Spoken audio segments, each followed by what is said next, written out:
Imagine a world na kung saan ang mga susi sa pagyaman ay nasa harap mo lang, naghihintay para madiskubre mo. Sa video na to, ipapakita ko sa iyo kung paano ginamit ng 86% of self-made millionaires ang mga susi na to para ma-reach nila ang millionaire status. But first, let's bust some myths. Maraming tao ang nag-iisip na kailangan mo ng malaking income o mana, whether mga negosyo o ari-arian, o kaya tumama ng jackpot sa loto para maging milyonaryo. Pero guess what?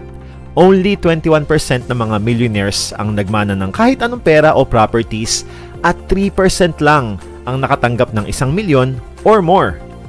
Karamihan ng mga millionaires, 79% of them worldwide to be exact, mga nagsimula sa wala, madalas mula sa middle o lower income families. So what sets these self-made millionaires apart? Hindi lang to tungkol sa kung magkano ang kinikita nila, kundi kung paano sila mag-isip at kung ano yung ginagawa nila.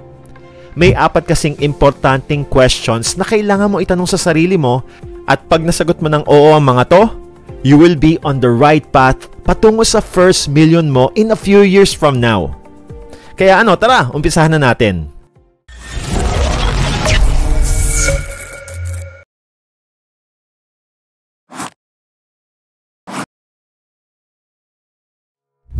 Isipin mo ang financial journey mo ay parang isang road trip. Pagdating sa finances mo, meron ka lang 2 rutang kailangan pagpiliang daanan. Ang income highway at expense avenue. While this may sound simple, pero sa totoo lang, mas komplikado to kaysa sa inaakala mo. Kaya naman maraming high-earning individuals, yung mga kumikita ng 100,000 pesos o higit pa buwan-buwan, ang namumuhay pa din ng paycheck to paycheck. Bakit? Kasi yung expenses nila o yung mga perang palabas ay sumasabay o mas mabilis pa kaysa sa perang pumapasok. Kahit mataas o mababa ang sahod mo, ang pagpili sa mga daan na to ng tama ay sobrang importante para magkaroon ka ng positive cash flow. Let me give you an example. Isipin mo ang isang 18-year-old na may positive cash flow o nakakapag-ipon lang ng 250 pesos kada buwan. Pag nag-retire siya, magiging millionaire kaya siya? Yes, maaari siyang magkaroon ng halos 2.2 million. Ngayon, isipin mo naman ng isang 25-year-old na nakakapag-ipon ng 500 pesos kada buwan. He might end up with approximately 2.3 million, mas mataas. Pero let's say kung magsisimula ka makapag-save sa edad na 50, kahit pa 2,500 ang maitabi mo buwan-buwan, surprisingly, pwede ka lang magkaroon ng around 946,000 pesos. Ano ang aral dito? The earlier you start choosing the right route to take, the more you benefit from the power of compound interest. Siya nga pala, ang example na to ay base sa 3 assumptions. Una, may consistent monthly positive cash flows o savings. Pangalawa, meron silang average annual investment return of 9%. I will share later kung saan ka pwede makakuha ng 9% or more na annual investment return.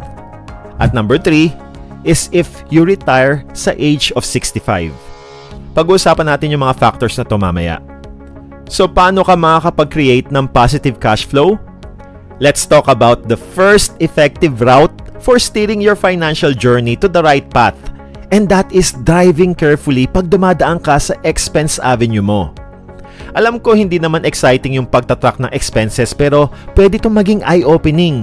Kasi once you track all your expenses every month, baka magulat ka kung gaano kalaki yung nagagastos mo sa mga minor, unnecessary expenses like subscriptions na hindi mo naman ginagamit o madalas na pagkain sa labas. Maliit man individually, pero pag pinagsama-sama mo na, it still adds up to substantial amount na pwedeng madagdag sana sa savings mo. Pero ang pinakamalaking financial hurdle talaga para sa karamihan ay yung mga high interest na utang. Particular na yung credit card at mga naglipa na ngayong loan apps. Sobrang crucial ang pag-eliminate at totally pag-iwas sa mga utang na ganito. Isipin mo, kung sabihin ko sa'yo na pwede kang kumita ng 30% return sa investment mo per year, malamang magiging skeptical ka. Baka isipin mo scam pa to. Pero alam mo ba na ganito kalaki ang sinisingil sa'yo ng mga credit card at loan shark app companies sa interest? Don't let them drain your finances. If kaya mo, i-pay off mo yung full balance mo every month at set a payment plan para ma-eliminate mo ng maaga yung mga loans mo. Magagawa mo lang to if you track and manage your expenses well. Pag-usapan naman natin yung favorite kong daan, ang income highway.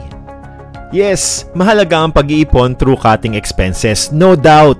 Pero I want you to realize na ang earning potential mo naman ay limitless. I highly recommend you focus more on this route. It's important na hindi ka magsayang ng pera sa mga hindi importanteng bagay, pero why not partner it with always seeking to increase your income? Yan yung ginawa ng majority ng mga self-made millionaires. Nag-focus lang sila sa mga essential na expenses while they steadily increase their income. So how can you increase your income like most millionaires did? Punta tayo sa question number 2.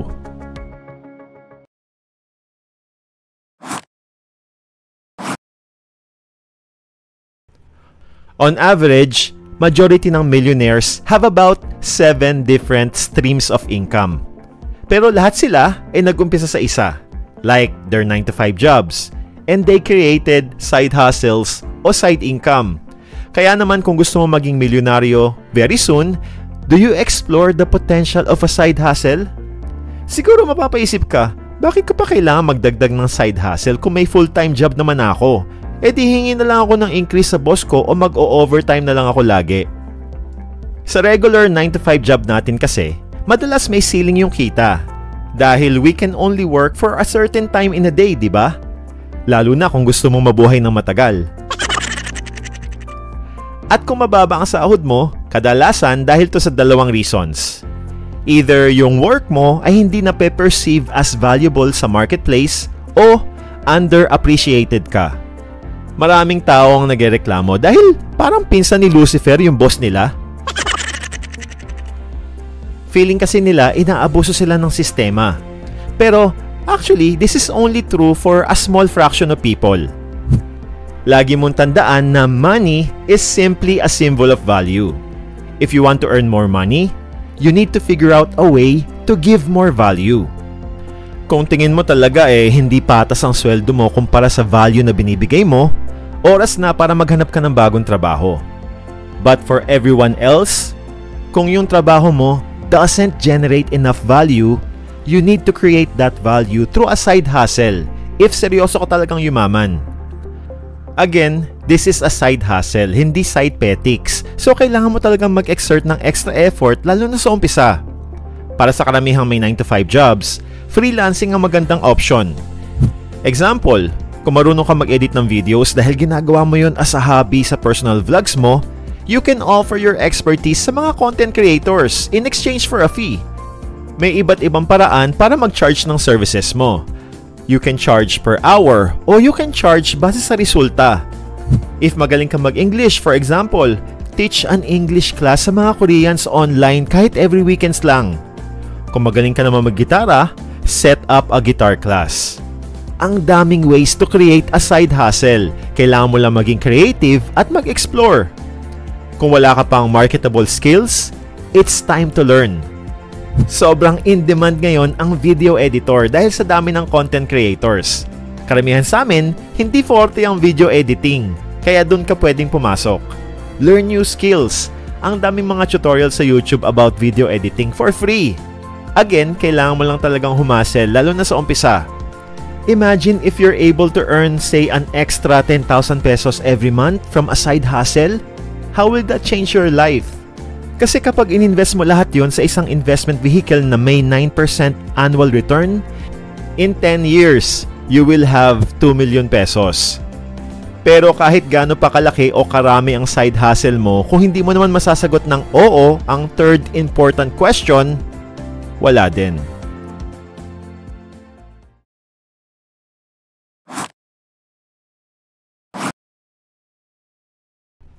Kapag natanggap mo yung sahod mo, paano mo to dinidistribute? O madalas mo din bang tanungin yung pera mo? Sana naman kayo mga nagpuntahan, bigla na naman kayo nawala. Alam mo, there's no shortage of blessings. God loves to bless us. Ang malaking tanong is, namamanage mo bang mabuti ang mga blessings na yon? Particularly, financial blessings. Yung mga blessings sa'yo ni God ay para mga prutas at ang gusto niya ay matutunan mong i-manage yon para maging puno na magbibigay pa sa'yo ng unlimited fruits. Pero consume lang tayo ng consume ng prutas at pag naubos na, hihingi lang tayo palagi ng more fruits pa kay God. Tapos madalas napapareklamo pa tayo, Lord, ba't palaging sakto lang yung nabibigay mo? Bakit di mo ako mabigyan ng sobra-sobra kagaya ng sa kapitbahay kong mayaman? I believe sinagot na yan ni God through these verses. If then you have not been faithful in handling worldly wealth, how can you be trusted with true wealth? At eto pa, follow up niya. Take a lesson from the ants. Learn from their ways and become wise. They labor hard all summer, gathering food for the winter. So si God na mismo ang nag-advise sa atin. Learn to manage your money wisely. So how do you allocate your money nang sa ganun you can multiply it? First, live on 60% or less of your income. Siguro sasabihin mo, Brother, okay ka lang? Paano naman ako mabubuhay ng 60% ng income ko lang 110% pa nga yung nagagamit ko ngayon? That's the problem. We tend to spend more than we earn. Paano ko mabubuhay sa 60% lang ng kita mo? Alam mo kasi, may mga maliliit tayong expenses na pwede nating makontrol pero dahil nga sa maliliit lang yung mga yon, hindi natin nare-realize ang malaking impact nila. Etong totoo, millions na yung dumaan sa mga palad mo. Do you agree? Pero ang problema, dumaan lang talaga, napadaan lang sila, hindi man lang tumambay ng matagal-tagal. I-share ko sa iyo yung mga maliliit na bagay na nagiging rason bakit ka nawawalan ng millions of pesos. Soft drinks in can. Sabihin na lang nating 30 pesos per can. Kung 2 cans per day ang binibili mo, nakaka 60 pesos ka per day. That is 1,800 pesos per month. Kung i-invest mo yon, let's say sa stock market na may average yearly return na 9 to 12%, pero sabihin na lang nating 9% na lang. In 35 years, it will be 5.3 million. Coffee. Sabihin na nating 30 pesos per cup. Hindi pa to Starbucks ha. Nakaka 2 cups ka per day. Another 60 pesos kada araw. That is 1,800 pesos ulit per month. If invested, that is another 5.3 million. Ice cream or kahit anong dessert, leche flan, tiramisu, or any junk food na kinakain mo every day after meal. Sabihin na nating 100 pesos yung total mong gastos doon per day. That is 3,000 pesos per month at 8.8 million if you invest it. Lotto tickets. Gusto ng mga taong maging millionaires, di ba? Kaya sila tumataya ng loto. Sabihin nating 2 tickets sila kung tumaya araw-araw para nga naman mataas yung chance manalo. So that is 40 pesos per day, 1,200 pesos per month. Kung alam lang nila na if ininvest nila yon sa stock market, they will have 3.5 million. At ito hindi suntok sa buwan ha, dahil it's very possible.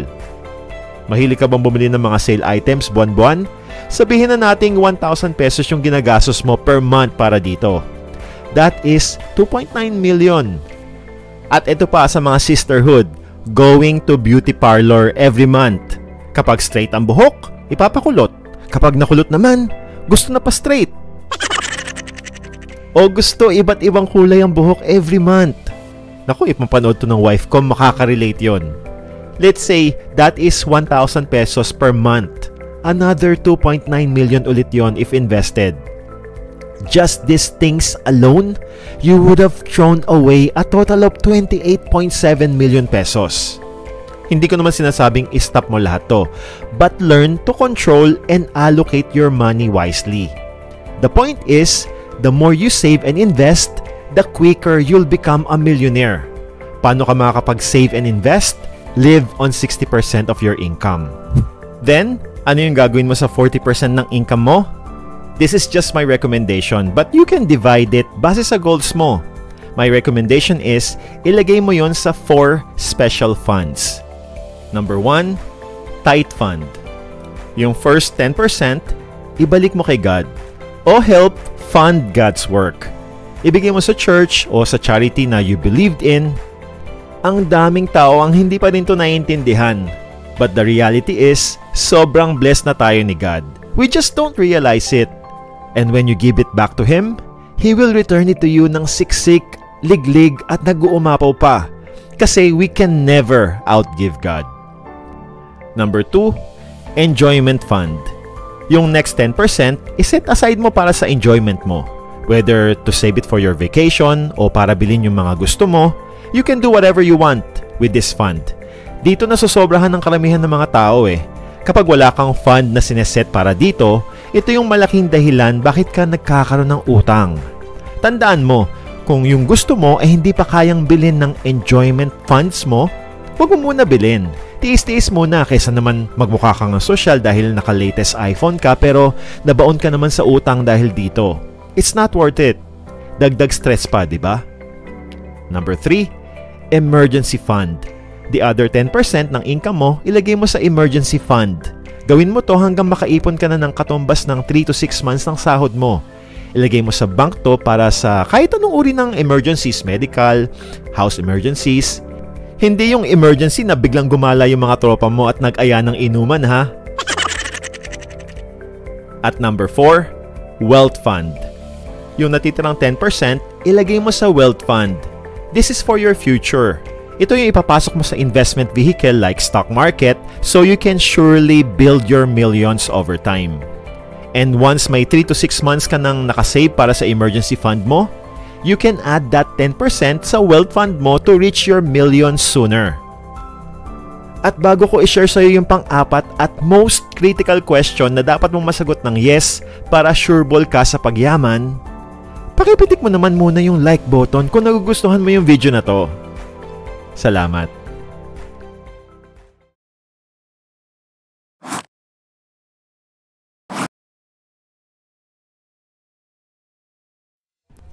Merong dalawang stages sa financial life natin.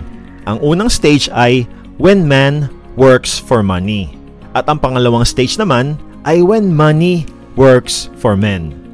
Ang problema, maraming mga tao ang hindi nakakaabot ng stage 2. Na-stuck na lang sila sa stage 1.